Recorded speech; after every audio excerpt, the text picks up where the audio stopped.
예, 과거에 김대중 노무현 정부의 대북 대미 정책에 깊숙이 관여해온 전문가죠. 문정인 연세대 특임 명예교수를 잠깐 좀 연결해서 이 모든 것들이 과연 어디까지 가능할 것인가 좀 전망을 해보도록 하겠습니다. 문정인 교수님 나와 계시죠? 네, 안녕하세요. 예, 안녕하십니까. 자, 지금 뭐 굉장히 여러 가지로 분위기가 바뀌고 있는 것은 틀림이 없는데 우선 문 대통령은 워싱턴부터 가겠다라고 얘기했습니다. 후보 시절에 평양을 언급했다가 좀 논란이 되기도 했습니다만 그 당시에도 평양부터 가겠다는 얘기는 아니었다고 해명은 했었습니다만 워싱턴에 가서 한미 정상회담을 한다면 물론 뭐 그 전에 전화 통화를 해야 되겠습니다만 그 시점은 언제쯤이 가능할 것이라고 생각을 하십니까?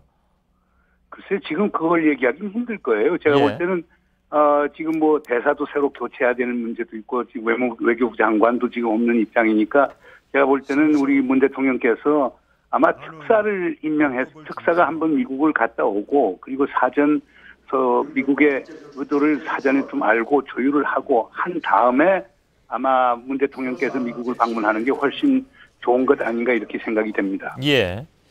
자, 트럼프 미 대통령하고 문재인 대통령은 뭐 워낙 이게 전직도 서로 판이하게 다르고 말하는 스타일도 워낙 다르기 때문에 둘 사이에 과연 대화가 어떻게 될 것인가도 일견 좀 관심이 가기도 합니다.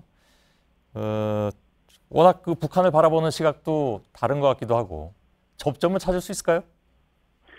저는 뭐 가능하다고 봅니다. 우선 문재인 대통령께서 준비를 사전에 잘하고 그다음 트럼프 대통령이 전반적인 그 의도와 생각, 습관 이런 것들 잘 파악하면 가능하리라고 보고요. 예. 한 가지 우리가 시진핑 주석과 아베 총리의 트럼프와의 정상회담을 한번 이렇게 면밀히 검토해 보면은 거기서 얻을 게 많다고 봅니다. 예. 사실상 트럼프 정상회담이 아베의 정상회담보다 더 성공적이었다고 얘기를 하거든요.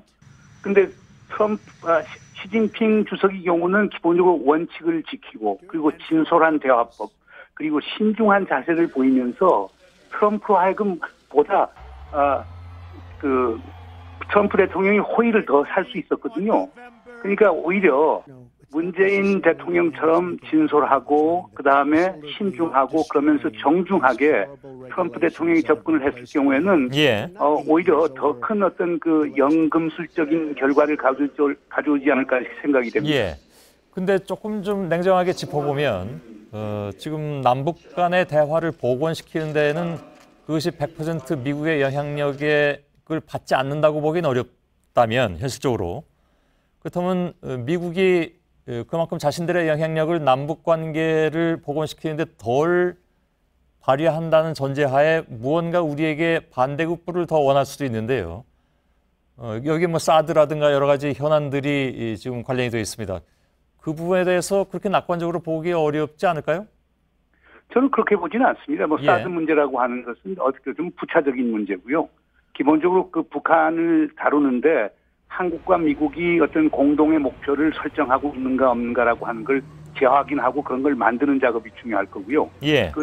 한자로 구동존이라고 하는 말이 있듯이 서로 차이점은 있지만은 그 공통점을 찾아서 공동의 목표를 향해 간다는 걸 분명히 해두고 그리고 그 맥락 하에서 한국과 미국이 역할 분담을 분명히 하는 걸 할 수 있다라고 하면은 얼마든지 지금과 같은 경직된 구조 하에서도 우리가 남북 관계를 점진적으로 개선하면서도 한미 관계에 그 해를 끼치지 않는 그런 구상이 가능할 거라고 저는 봅니다. 예. 사드 문제는 새 정부 들어서 다시 논의한다라는 얘기가 나왔는데 가능할 거라고 보십니까 혹시? 짤막하게 답변해 주시면. 가능하죠. 민주적 절차의 문제니까요.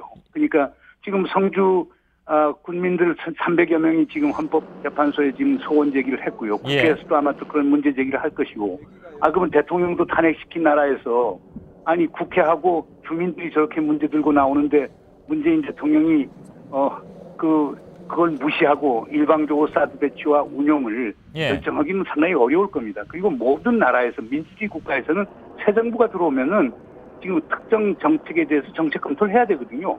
그래서 군사적 유용성의 문제라든가 경제적 비용이라든가 지정학적인 함의 이런 걸 다 검토를 해야 되니까 제가 볼 때는 문재인 대통령이 미국의 압력이 있다고 하더라도 그렇게 쉽게 미국이 원하는 대로 가기는 어려울 거라고 저는 봅니다. 근데 미국의 입장에서는 지난번에 얘기 나온 것으로는 분석으로는 되돌리기 어렵게 하기 위해서라도 조기 배치했다 이런 얘기가 나오는데 미국 입장에서 그게 호락호락 받아들이기가 쉽겠느냐?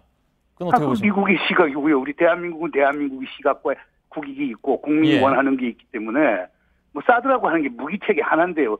그걸 갖고 무슨 한미동맹을 깨고 그럴 수는 없겠죠. 그리고 예. 중요한 거는 미국이 민주주의 국가인 것처럼 대한민국도 민주주의 국가이기 때문에 대한민국 국민이 제일 앞에 있어야 됩니다. 예. 헌법 제1조에서 나온 대로 모든 권력은 국민으로부터 나오는 것이기 때문에 우리 대통령이 국민의 뜻을 거기 상당히 힘들겠죠. 알겠습니다. 짧게만 좀 제가 의견을 들어봤는데요. 사실 이런 문제들은 좀 시간을 길게 잡고 토론하거나 인터뷰를 해야 될 문제인 것 같습니다. 오늘 일단 문정인 연세대 특임명예교수의 의견을 들어보는 것으로 하겠습니다. 말씀 잘 들었습니다. 예, 감사합니다. 예.